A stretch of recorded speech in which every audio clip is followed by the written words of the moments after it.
যখনই দেখবেন কেউ আপনাকে নামাতে চাচ্ছে, আপনি বুঝে নেবেন আপনার উপরে ওঠার টাইম আসছে।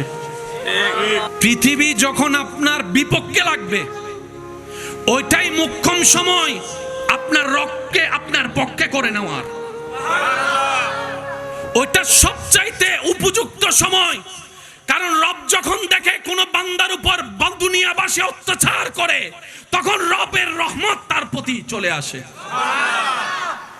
রব তাকিয়ে থাকে, সাপোর্ট করে না, হেল্প করে না, তাকিয়ে থাকে।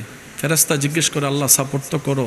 রব বলে যায়, আগে দেখি না আমার বান্দার ধৈর্য কদ্দুর আছে, এটা একটু দেখি না। সুবহানাল্লাহ, আগে আমি দেখি না আমার বান্দা কতটুকু শুকরিয়া আদায় করে না পাওয়ার মধ্যে, এটা একটু দেখি না।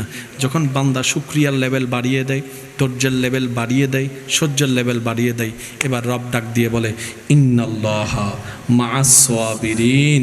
ও জিবরাইল, আজকে থেকে ওই বান্দার সাথে আমি আল্লাহ আছি, সবাইকে জানাই দেয়। সেই দিনেই হচ্ছে ওই বান্দার সবচাইতে বড় বিজয়।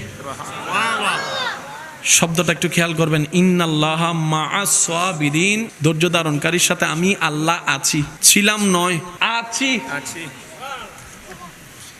সুবহানাল্লাহর আওয়াজটা মনে হয় আর একটু বড় হবে।